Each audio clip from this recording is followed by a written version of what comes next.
My name is Patrick Brissett, and I am Executive Director of Public Works. I'm very pleased to be joined by some great panelists today, friends and colleagues, Aparna Shah from Mobilize the Immigrant Vote, Kirk Noden from the Ohio Organizing Collaborative, and Chris Connery of Take Action Minnesota. Got their smiling faces up here, I think. So each of us is going to take, I don't know, about 10 minutes or so for some content, as I said, a little bit of discussion kind of in between, and then we will take some questions at the end.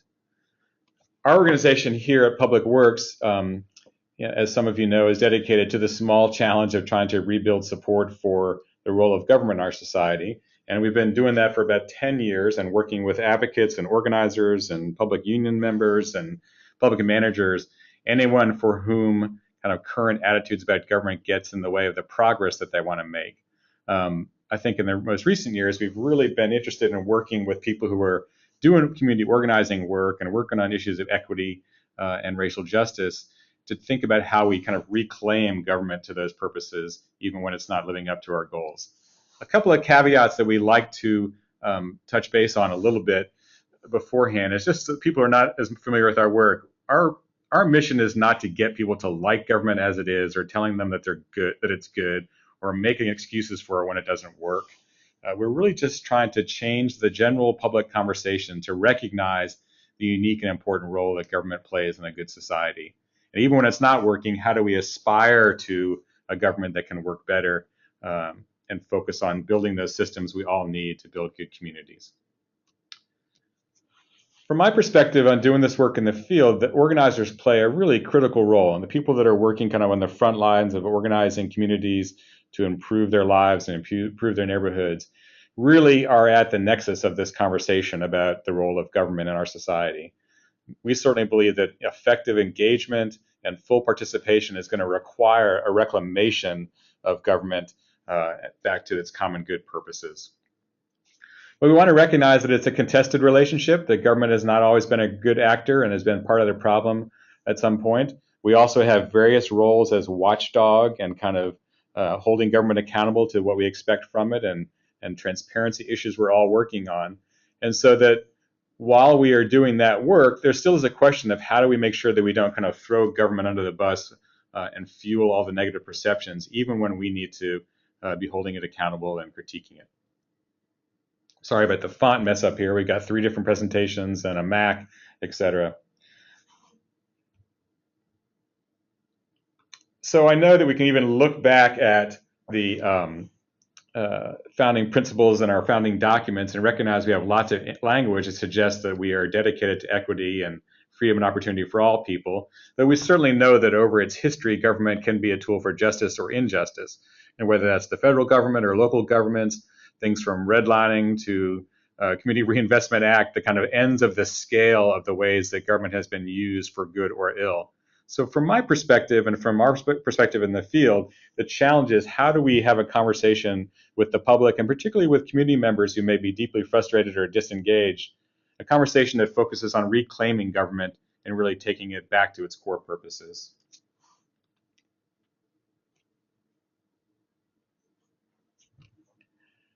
Another question that we won't spend a lot of time on today, some of the presenters may touch on, is really the key intersection of issues of race and racial bias in conversations about government. So we know that racial bias affects the way people view public programs, and there is actually embedded structural racism in a lot of the history of our public services. So that is a further complicating issue. Those of you who know our core work know that we have really been focused on 3 kind of dominant stories about government that tend to kind of get in the way, the kind of stereotypes that are out there in the culture, if you will, that trigger disengagement and mistrust and negative attitudes. And they are, one, that it's just a big political sport that we all kind of watch from afar, or some invisible bureaucracy that's too big and too wasteful, or culturally we've come to view government as a vending machine. I should only get out of it what I pay in, and that kind of very much of a consumer mindset toward government.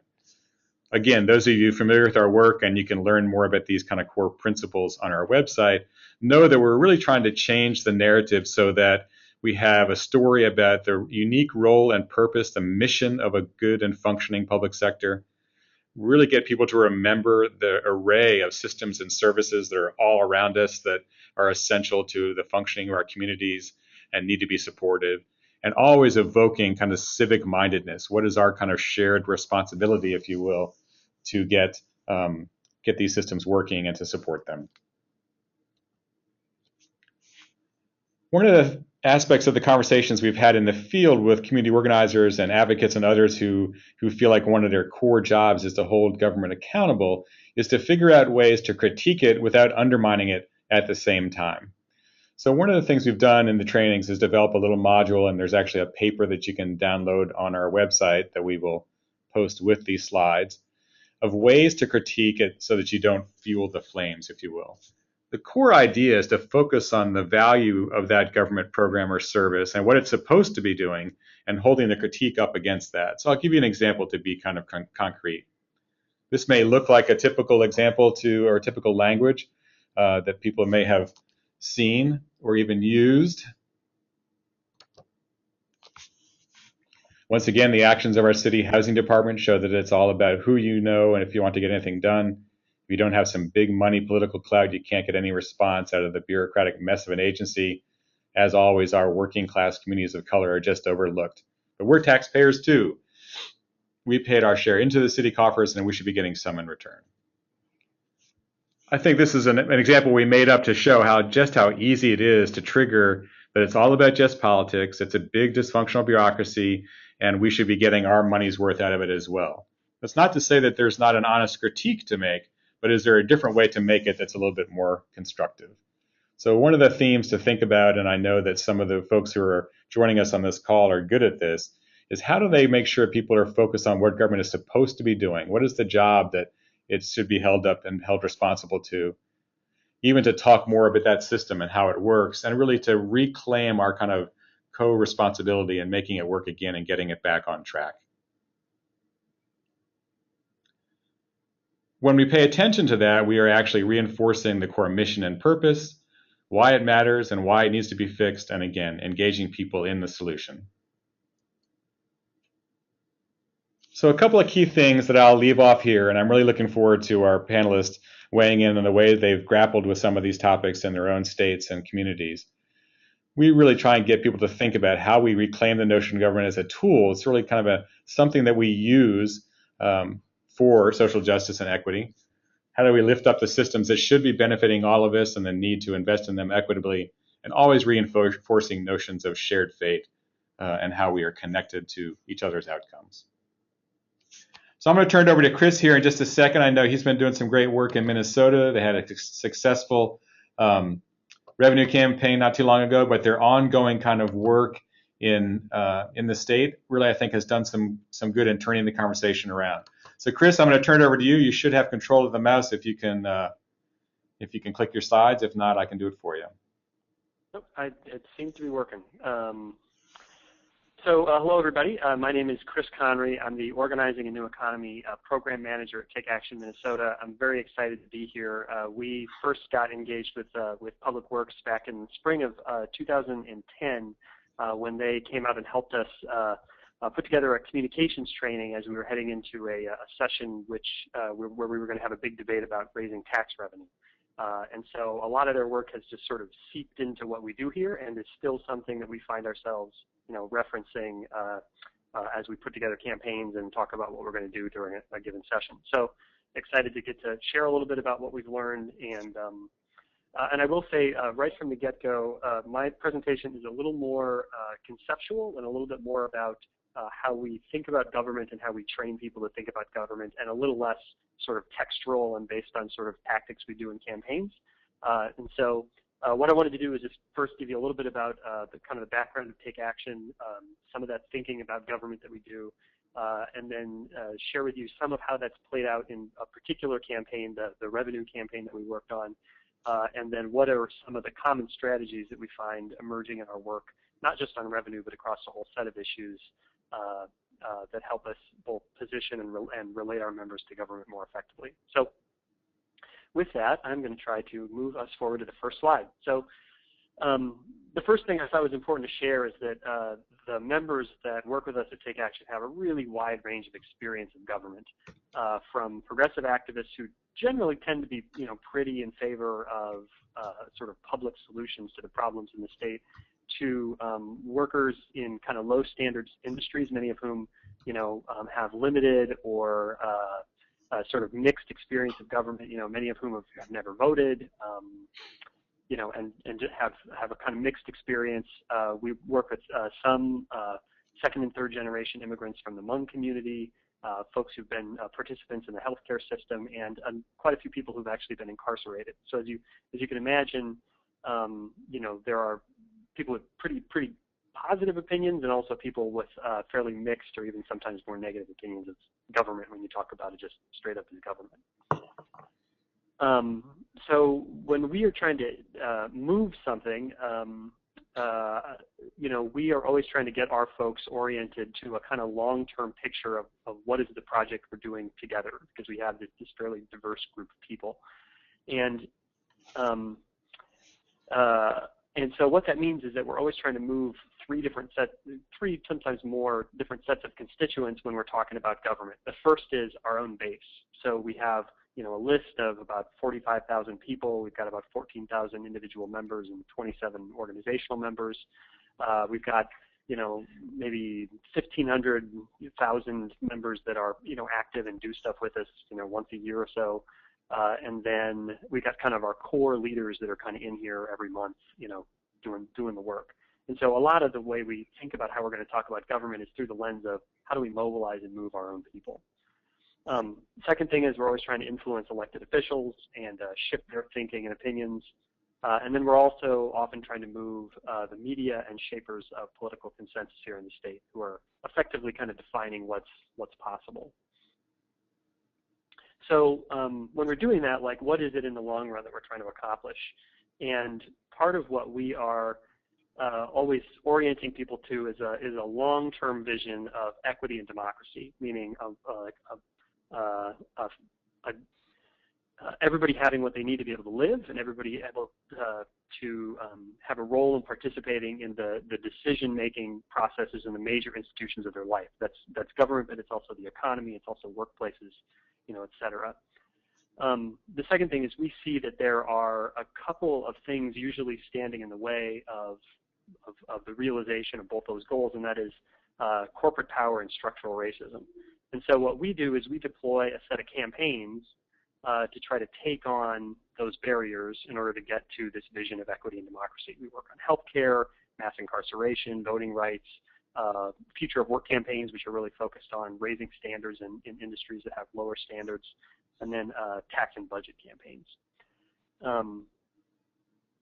So when we do that, sort of conceptually, when we're talking to people about government, I thought it might be useful to share some of like how we think about government. So the first thing is we have campaigns where we use both, work at the legislature or sometimes at a city level to try to move the levers of government to shoot towards equity and democracy. But there's also times where we run campaigns that don't really touch on government, that make direct demands of business or other individual actors.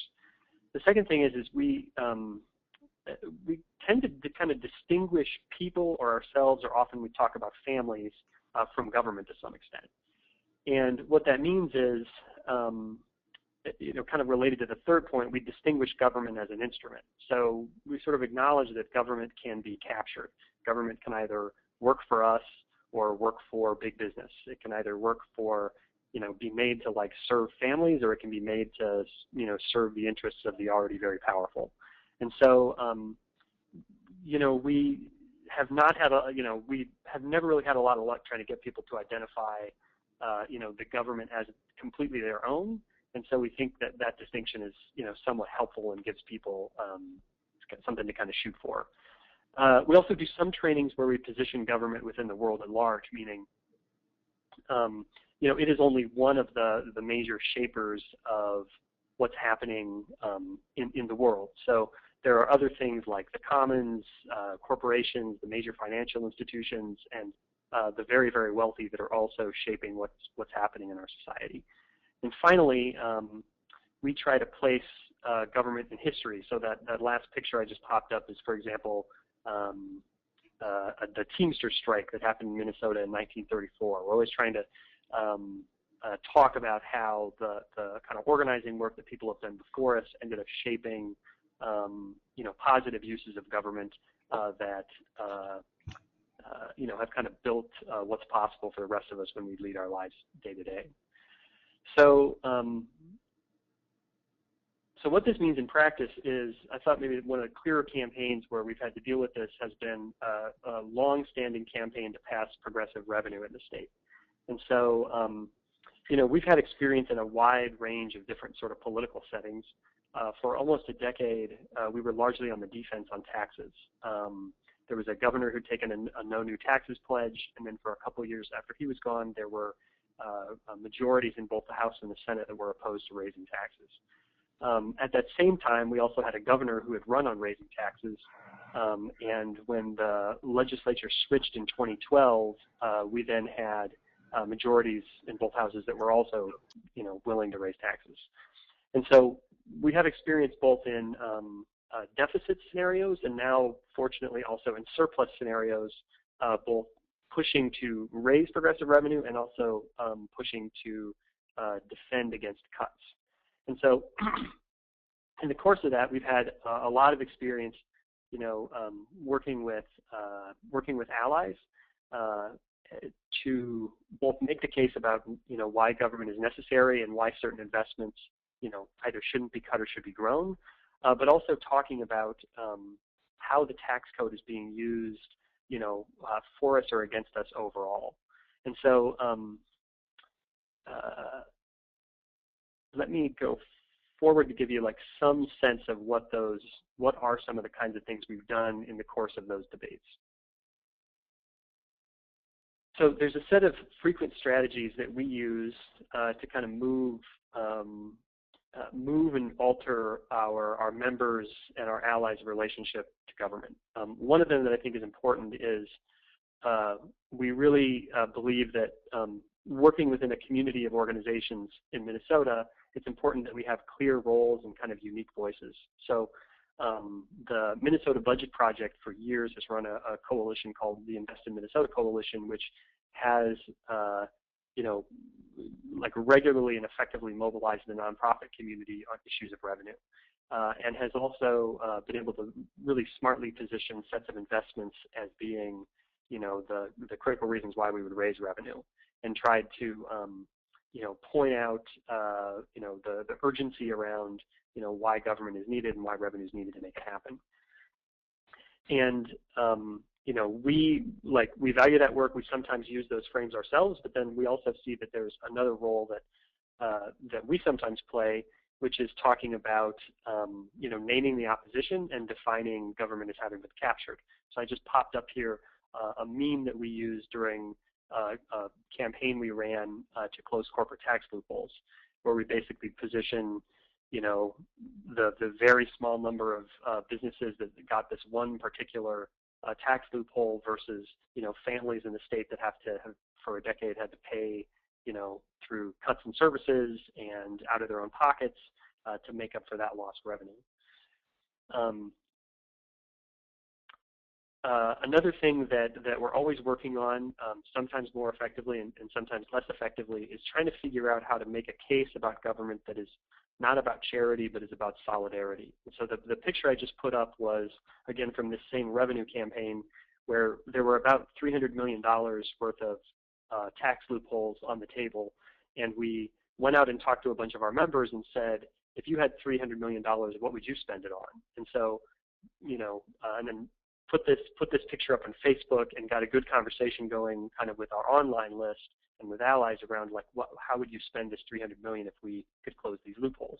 And so what we found was, it was a way to engage both people who are affected and more regularly, are enrolled in public programs, and people who are, identify as more middle class, in asking themselves to name how it is the government is playing a role in their life and how it is that we're making a choice in whether or not to invest in it.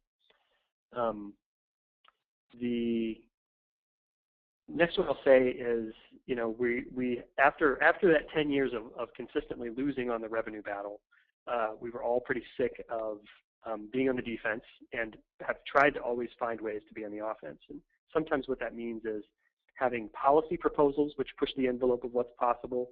Sometimes it means pushing messaging, which is more aggressive, either targeting entities away from the Capitol or pushing more aggressive messaging related to legislators or leadership.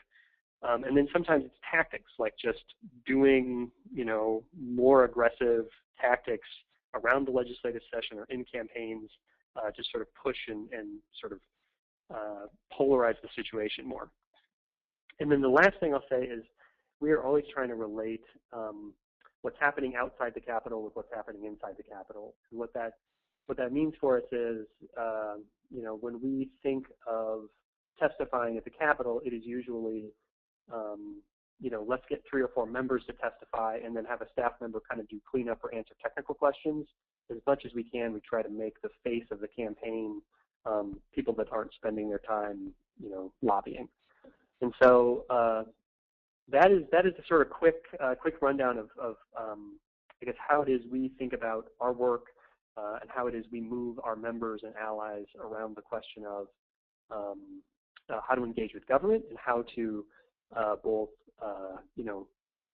name the places where you think it's sort of falling short, but still also name the spots where you think it has a lot of promise, and in particular name the spots where we all rely on it. So I guess at that point, Patrick, I'm ready for questions or to move on, whatever you prefer. Hi, Chris. Before we move on, maybe one question just to follow up on.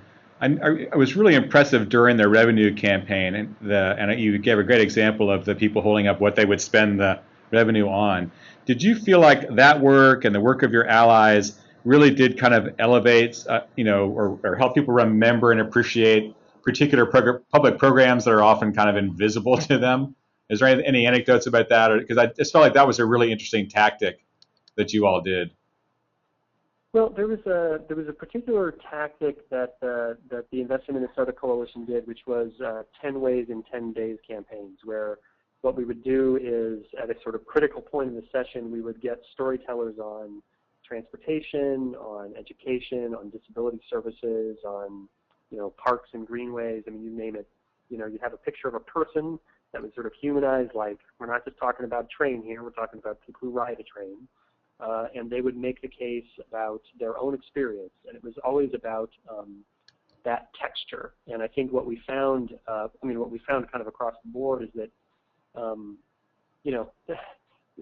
something like lobbying around taxes, and in particular lobbying around sometimes fairly technical stuff about taxes, is not the most immediately engaging and easy thing for people to identify with. Right. But if we could get it to the point where somebody could say, this is the way that I'm relying. This is the way that government makes my life possible, and I can tell a story from my own life about what that means.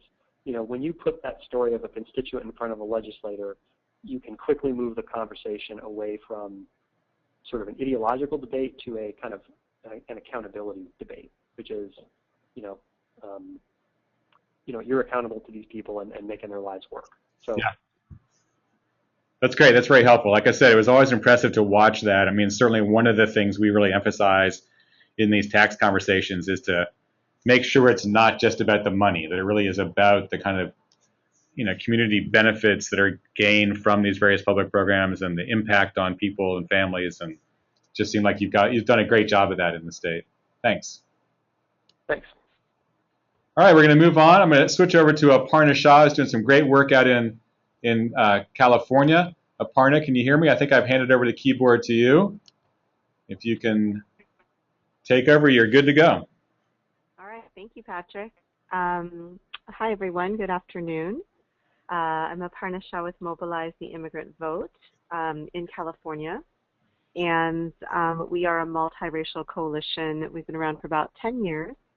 And we work on educating and mobilizing and engaging immigrant and new American voters and their families to concretely improve their daily living conditions. So to really work on the issues and policies that impact them the most, and to really lift up the kind of community and systems, the community change and systems change that's needed in order to make that change happen.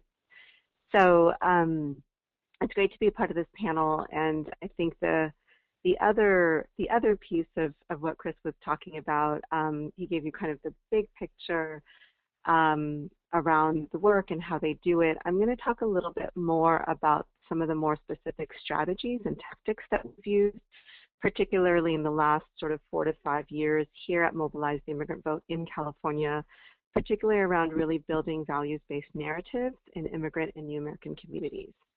So I think, the piece Chris was just talking about, that we can't, as I'm sure many of you know, we can't necessarily just go into our communities talking about tax and fiscal policy, really going right into the policy aspect, but we really realize that what's really important is for us to be able to start with values and to be able to build a long-term vision that really resonate in our communities, that resonates across geographies or across generations, across culture, across country of origin, what have you.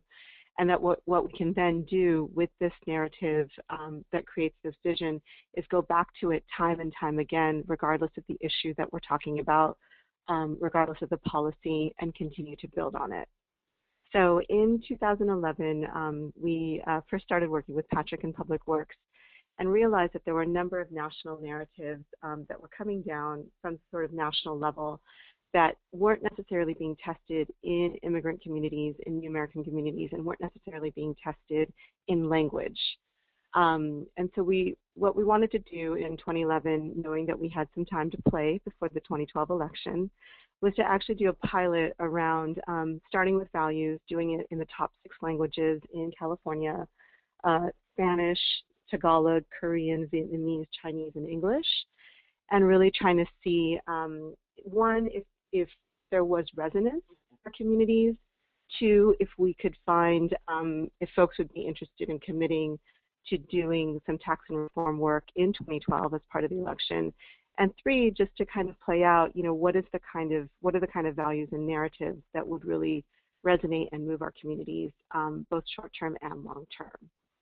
So we decided to continue to use the American Dream narrative that certainly, is so much a part of the immigrant story, and to really think about it as more of the aspiration and the potential, not necessarily that it's, been manifested in our communities. And really linking that dream to social goods and public structures, particularly education, healthcare, and equality, because we knew that that's what moved a lot of our folks. So in 2011, we, reached out. Our universe was over 150,000 new and occasional voters. We did in about 7 counties, like I said, in the top 6 languages, and over 16,000 folks sort of heard this script about taking back the American dream. And the last question on it was, if you believe in these values, in 2012, would you support raising taxes on the top 2% of income earners in California? These included monolingual, elder, Asian Pacific Islander seniors. This included, folks that were new immigrants, folks that were new voters or first-time voters. And a lot of the prevailing conventional wisdom has said that many of these communities are fiscally conservative.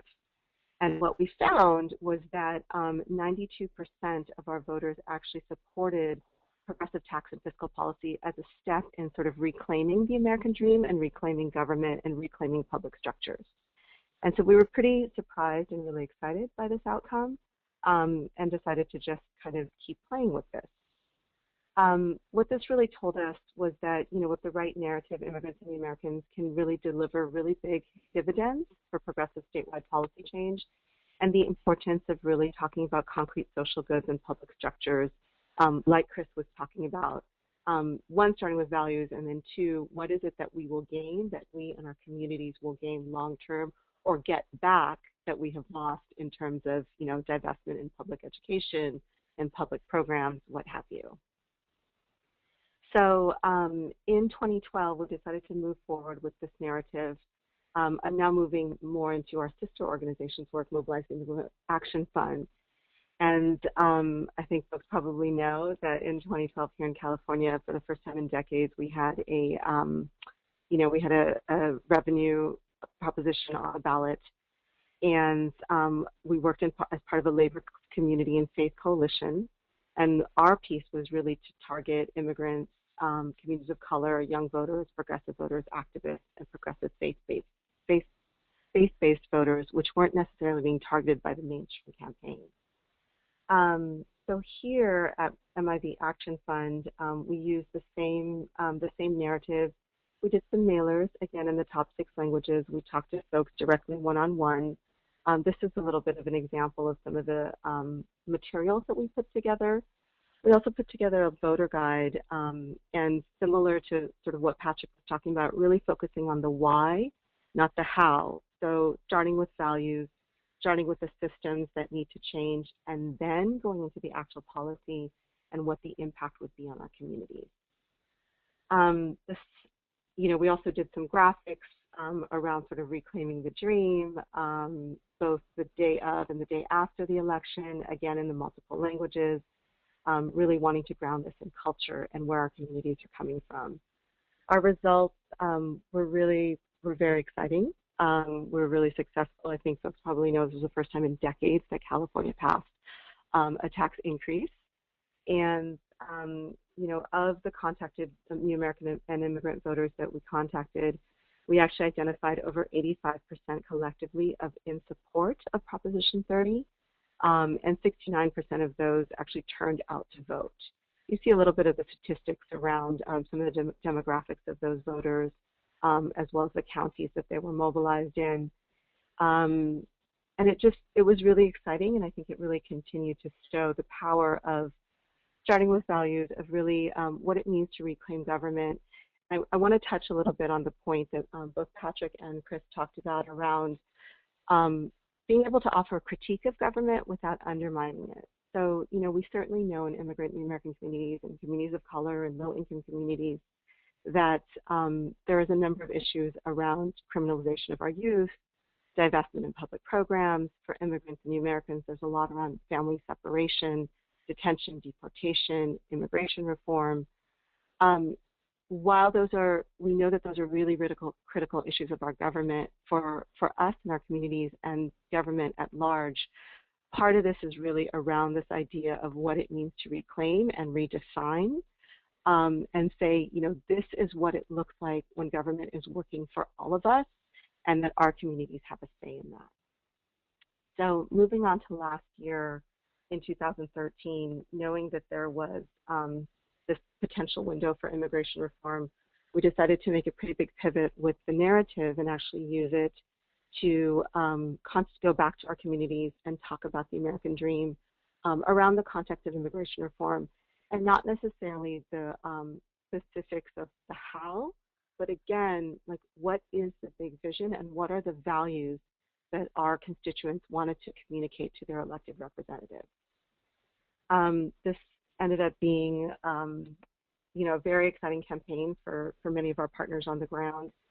And what we did was a combination of both patch-through calling as well as pledge cards in 5 different languages in 18 counties.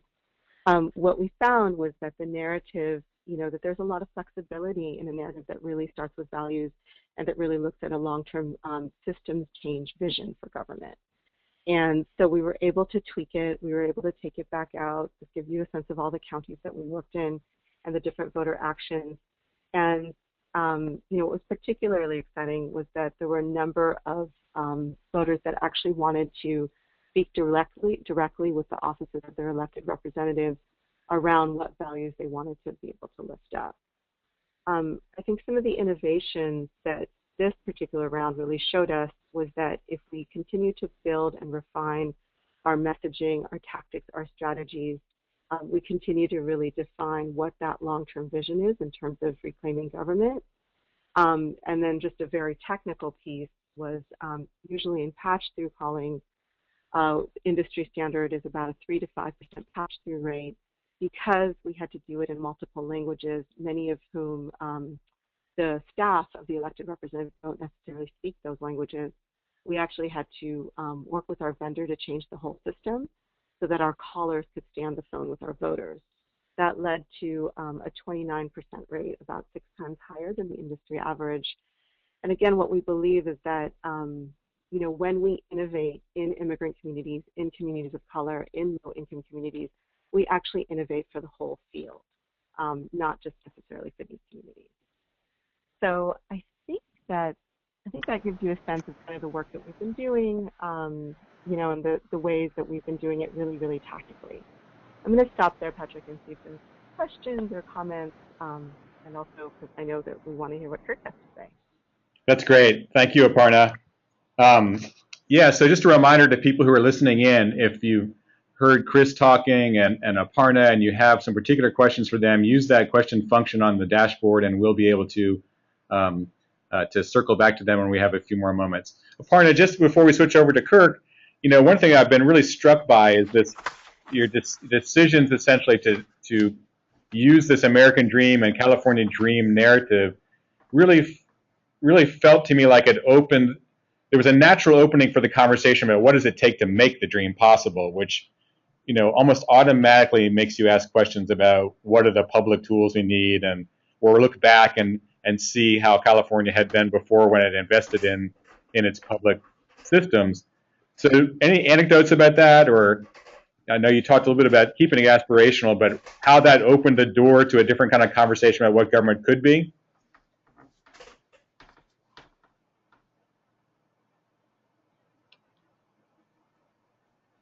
Are you there, Aparna? Sorry. Oh, sorry. Yes, I'm right here. I think the most immediate anecdote is that there is, certainly some momentum right now around potential commercial property tax reform in California and hoping to reform that aspect of Proposition 13.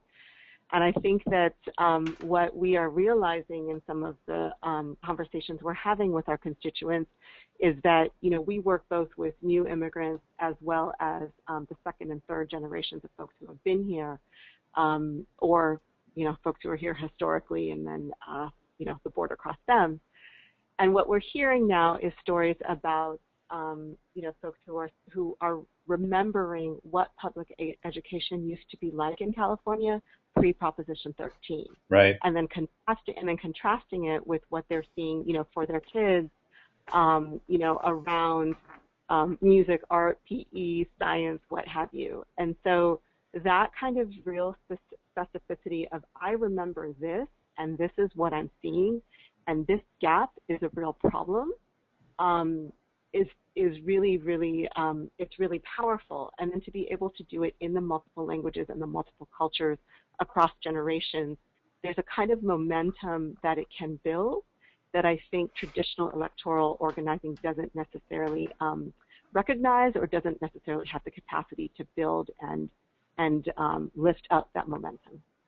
That's great. Yeah, like I said, it's just been so impressive to see the power of that kind of reclamation story and the way it creates a different kind of conversation.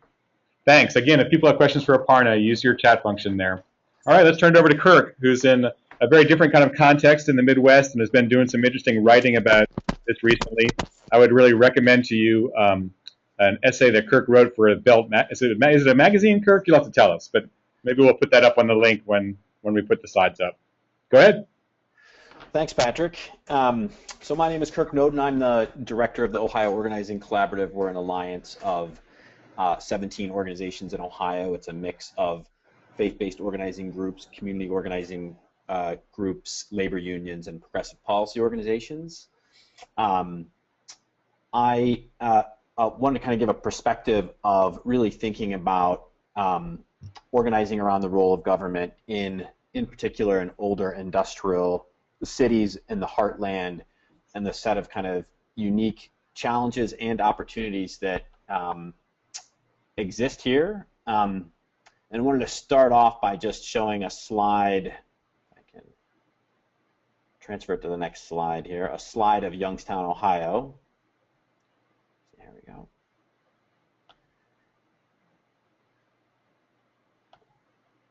There we go. Oops. That really encapsulates those challenges and opportunities. So This slide is a picture of the city of Youngstown, which today has about 65,000 people, and at its height it had 180,000 people. The slides that you're looking at, when we first started building a regional organizing project in Mahoning Valley in the Youngstown Warren area, we began with doing a listening campaign where we went and we talked to thousands of people in the community about what were the most pressing issues and the things that were really impacting people's lives. And a lot of people talked to us about vacant properties, that vacant properties were a huge issue. So we started off that kind of doing an organizing campaign around that by doing a research project where we organized hundreds of neighbors to actually walk every single parcel of the city of Youngstown and catalog all of the vacant properties. And the map that you're looking at, every color on that map represents either a vacant house or a vacant piece of land in the city of Youngstown. So that is 27,000 vacant properties in a city now of 65,000 people. And this, to me, is a great illustration of the urgency for, in places like Youngstown and Cleveland and Cincinnati and Warren and Toledo, there isn't a market solution. There's not a private solution, private market solution to fix these kind of problems. There's no way these can be fixed without significant, a huge role for government that really reimagines and what the next generation of cities is going to look like in Ohio, where there has to be massive public investment to really just stabilize these cities, which continue to be in a tailspin of decline. Yet, at the same time, these are places where it's actually often the hardest to organize around the role of government, where there's deep resistance and deep frustration. So I kind of put three core challenges that we've experienced in really organizing around this in Ohio. The first is that people don't distinguish like who's to blame for long-term decline in their cities and their communities. So oftentimes that blame just gets placed on government. That we've had a whole bunch of bad mayors, and that's why the city of Youngstown's lost 2/3 of its population. The government's been ineffective and unable to adapt and deal with these challenges, and that's really in kind of local communities. That's a lot of the way that people think. There isn't necessarily a sharp analysis about the movement of capital and why the steel industry closed up shop in Youngstown and relocated, or how banks have through deregulation have essentially stripped capital out of people's neighborhoods and homes, and through predatory lending practices, et cetera. People tend to generally kind of blame public officials for the state of affairs.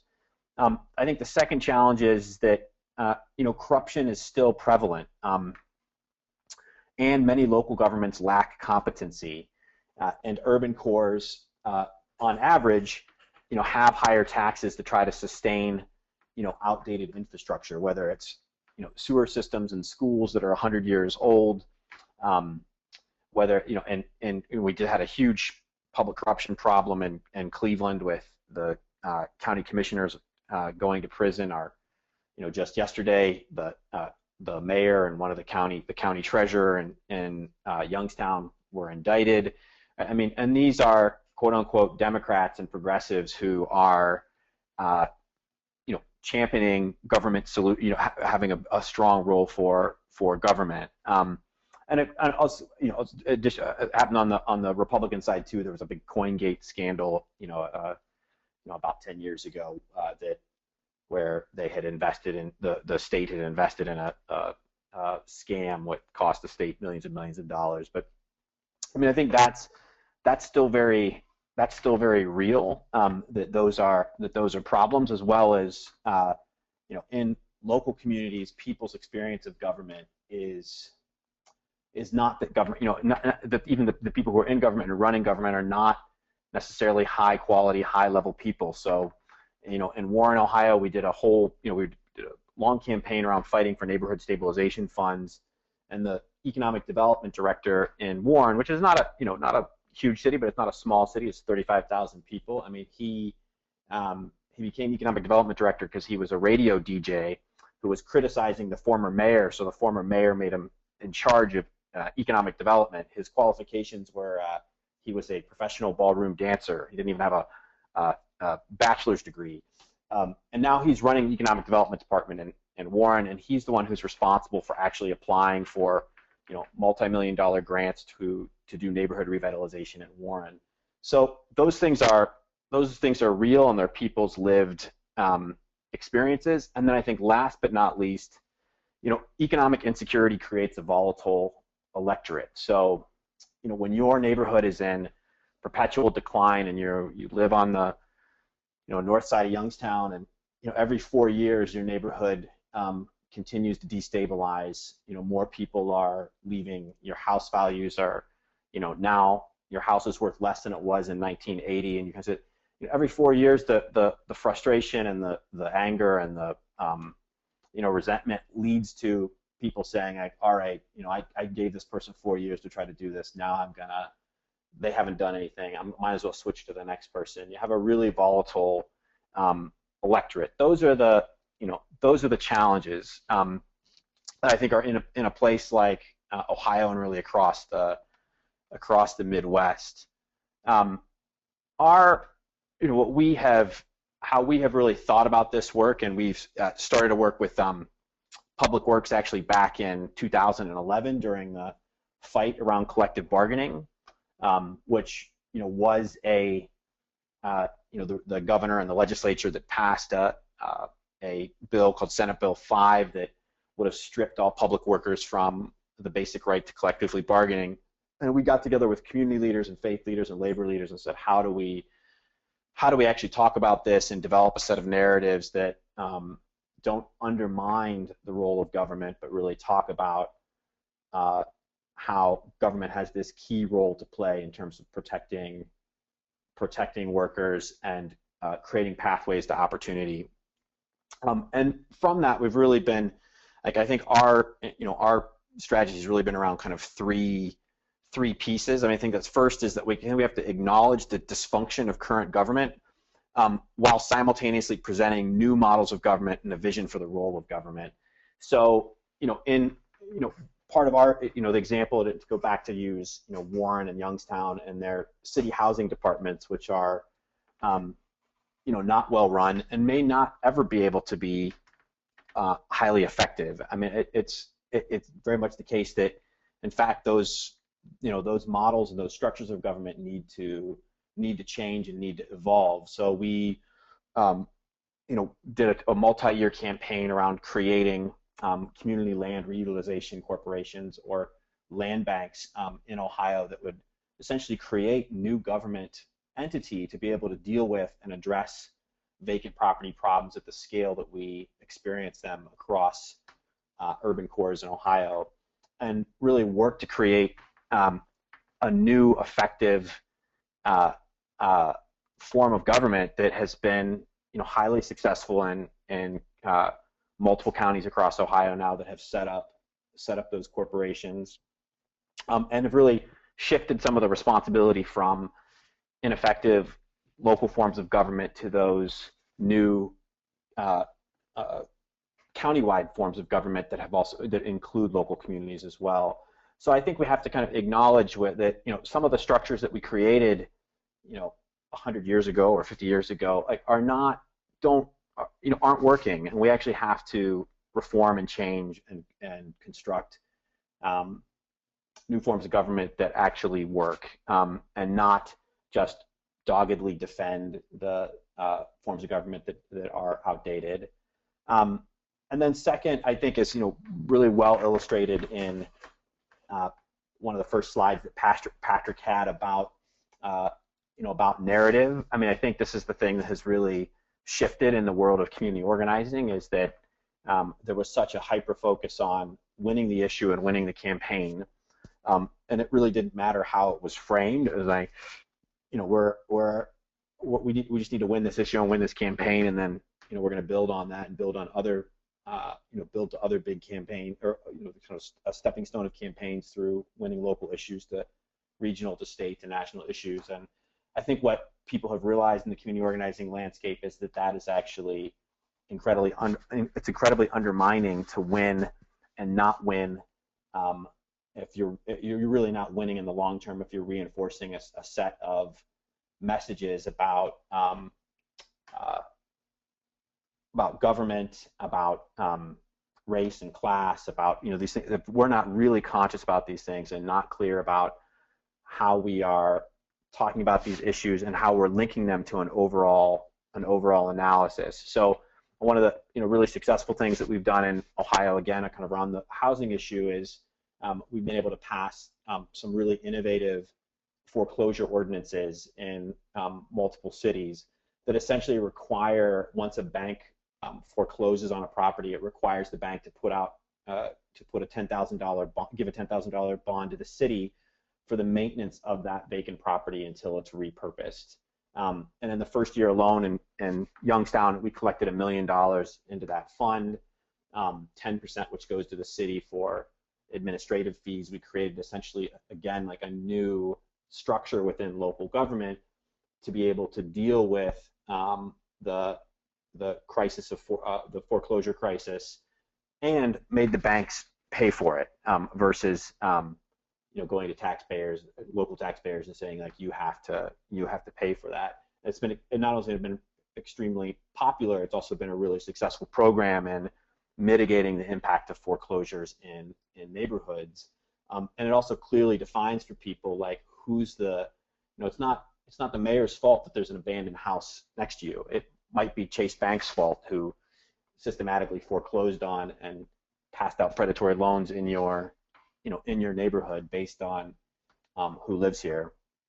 And then last but not least, I think the other shift that you're seeing in community organizing, and I think here in Ohio, is a equal focus on governance as being as important as the campaign and policy victory.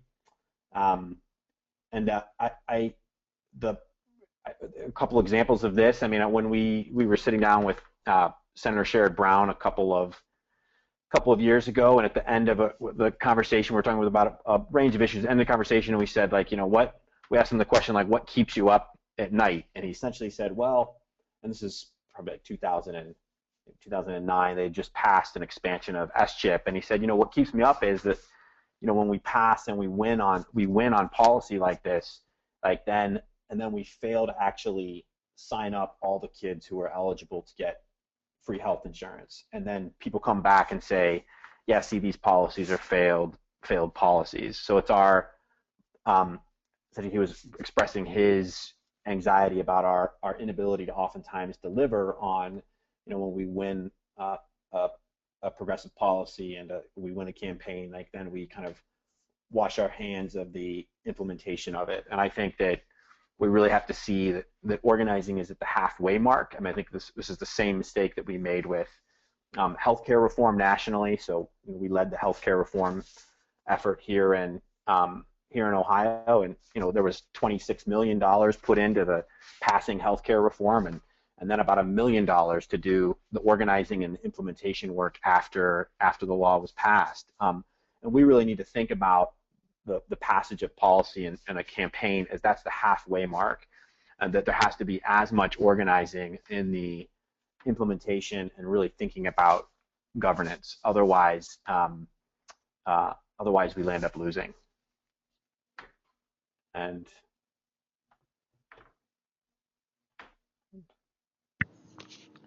are you there, Kirk? Yeah. Yep. So, and that's it. I mean, that's pretty much it in terms of a quick kind of overview of Ohio. I mean, how we see all this work is really in 4 overall streams of work. So first being traditional organizing in all of its forms. The second being fluid organizing, movement building models. The third being large-scale civic engagement work, both on the C3 and the C4 side. So we've really been experimenting with testing some of these messages and testing this narrative at a large scale. So in 2012, we made 800,000 voter contacts in Ohio, and had conversations with people on a whole wide range of issues, but really used it to test issues, narrative issues around jobs and the economy and the role of government. And then, fourth, we have some great progressive policy partners in the state, Policy Matters Ohio, the Ohio Justice and Policy Center, and the Kirwan Institute, all which really contribute to helping our leaders and our membership base and constituency base think about this stuff in really deep ways. And that's it. Great, thanks, Kirk. So one quick follow-up question. Interesting that you focused on the kind of the importance of getting new models of government in there and getting that conversation focused on that. Did you feel like that gave people a sense, or it fostered a sense of ownership? And what I mean by that is that some of our research showed that if you can really get people focused on a stewardship of the future, that the conversation about how we need to deploy possibly new forms of government to meet that future and the role that government should play kind of sets the conversation different than always looking backwards. But I'm just curious if that was your experience. Yeah, absolutely. I think it's really difficult for people to own forms of government that are outdated and broken. And I think I think government is just like any other institution. Like, our institutions are in a constant process of needing to be organized and disorganized and reorganized and organized and disorganized, and I think that also frees people up to imagine solutions and strategies that are still public solutions, government-led solutions, but are not not confined to getting the local housing director to somehow magically evolve and that department to completely evolve and be able to fix fix the problems that are at hand. Right. So it seems like an interesting way to separate kind of personalities and politicians from what we're all trying, using these tools differently. That's great. Well, thank you so much to Chris and Aparna and Kirk. You all are doing such great work in your respective locales. Again, we're getting close to our time, but we've still got almost 30 people hanging out with us. So if anybody has questions, please put them in the question panel. We do have one from Ray Lynn. And I think it's a good question. I have some thoughts about it, but I think this one might be really good for you, Aparna, if you're still there. The question is, for all panelists, what are your thoughts on a, quote, new American dream as opposed to the historical one rooted in cultural extinction and domination? How would you define a new American dream? Does it need a new name? And this is, again, I think a really interesting aspect of trying to understand existing narratives or reshaping them. And Aparna, if you're with us, I know that you all dealt with this quite a bit in the tensions over a dream narrative per se. Yeah, I think that's a great question. And I will say the caveat, of course, is I think that, depending on what region, both geographic, what community, what generation, what culture, I think that there's, all these pieces that contribute to it. And I think in terms of the meta-narrative, we really struggled, in terms of internally at Mobilize, Immigrant, Vote, and then all of our organizational partners around, just how relevant and how true that dream is, and certainly around this aspect of, kind of imperialism and capitalism and what have you, what that dream has meant in many of our home countries. So I think that's a great question. For us, the place where it really resonated, I think, honestly, in a very personal way, and then as we thought about our communities and constituencies, was really the values, was really when we talk about opportunity, when we talk about shared responsibility, when we talk about common good, family, and community, those places are really what grounds our narrative. And that's where we really have heard the resonance in these different issue areas in our communities and in our constituencies in the last few years. And so that's the place I think that we found the kind of the reconciliation internally around, here's this narrative that has really damaged in so many ways and discounted and marginalized and disenfranchised many of our communities. And here is what it can be. Here's the aspiration of it. And so how do our communities become the leaders and the actual, how are they the ones that are actually owning that narrative and then whether it's voting, whether it's direct action, what have you, actually becoming those agents of change. That's great, Aparna. Yeah, I think you all navigated that terrain, really with a lot of nuance and care for the kind of constituencies you were working with. I think one thing that's interesting too, and I think I used this in one of our trainings with you all, Aparna, was the original use of the term of the American dream actually came out in a book called The Epic of America in 1931 by kind of a popular historian at the time. And kind of really, you think about 1931, what was going on, he was trying to understand at least aspects of it that were kind of the aspirational aspects of it, and what kind of quality of life did people hope for when they thought about a dream. And so I'll post that original definition with these slides when we get them up, because it's much less materialistic and power oriented, and much more about a shared sense of values and hopes for the future, at least in the way it was originally used as a term. Does anybody else want to weigh in on that, Kirk or Chris, before I go on to another question we have? No, continue. Okay. So I think this one plays out. Go ahead, Chris. Yeah, I just think it's a really smart question, and I think it's something we're kind of all wrestling with. I think there is a way that just imagining kind of re-upping the New Deal is not as inspiring or even I think as relevant as it could be. I think there's components of it that are clear, like we've got to have a much clearer read about how to talk about race and how to deal with racism. I think there's also kind of an international dimension which we've only just started to explore. And so, yeah, I just think it's I hope the person in the question also has some ideas, because I think it's something we all need to kind of share about as we move forward. Good, thanks. Another question that I think probably plays out for all of you, but particularly I think maybe for Chris and Kirk, what are the challenges of talking about bad actor corporations as part of the whole government story or narrative? This is from Mark in California.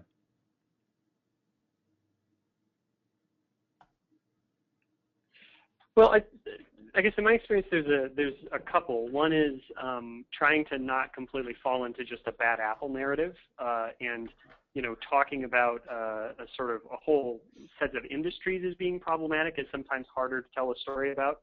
And then the second would be that there are really legitimate criticisms of essentially, I guess what we would call like captured agencies. So there are agencies that are supposed to be enforcing basic workplace standards, for example, that are really pretty tamed. They're either woefully understaffed, refuse to use the tools that they have on hand, or are actually, in a way, sort of facilitating a set of bad practices, even unintentionally. And so I think you have to start by, to some extent, like acknowledging that. And trying to get people to think about what are some of the new forms, like the things that Kirk was talking about, that would potentially create a new space to negotiate. And so, yeah, I guess there's a couple of thoughts I had. Yeah, I would just add. I mean, I think it's critical. I mean, I think we community organizers, we've gotten oftentimes stuck in spending 95% of our time in the public sphere, right? So, where all of our accountability and a lot of the organizing is directed towards, trying to move a piece of legislation in Congress, or passing a local ordinance, or it's where, and not enough of it is actually focused on the private sphere and really doing dynamic corporate campaigns. I mean, I think you see some of that more in the environmental movement than you do see it in the kind of day-to-day community organizing movement. And I think the opportunity, I think the opportunity around the role for government is really, historically government has been the checks and balance to corporate power, and that has really been falling apart in the last 30 to 40 years. And I think when that, as we begin to kind of renew that and really share an analysis about the implications of unregulated corporate power and how it's really eroded people's pathways to opportunity and increased, massively increased the wealth gap in this country and inequality, and really people beginning to see government as their champion again. I think that's a huge opportunity for us. But it doesn't work when when we have politicians, quote unquote progressive politicians who act, essentially use the other side's narrative and then act like our job is to be supplicants to corporate power and do whatever we can to attract corporate interests to our cities or our state. So I think it's both a challenge and a opportunity for organizing. Thanks, Kirk. Yeah, that's helpful. I mean, people who are listening on the line, I think there might be some insights into how we really get people to focus on the kind of systems and kind of big economic policy decisions that shape behavior of individual bad actor corporations. There's some of that, I think, in our work on government and the economy that might be useful to that conversation. Thanks for those couple of questions. We're a little bit over time, so I'm going to get people out of here on roughly close to the hour. Thanks so much for all of you who joined us. As a reminder, the recording of this presentation, a copy of the slides, and a couple of related links that we've mentioned will be up on the website. And I really recommend that if you were intrigued by what these three great organizers are doing, you check out their websites and pay attention to what they're doing out there in the field, because it's some of the most cutting edge work going on in my mind. So thanks again to everybody. Thank you, Aparna and Kirk and Chris, for joining in on this, and I hope everybody has a good weekend coming up. So long.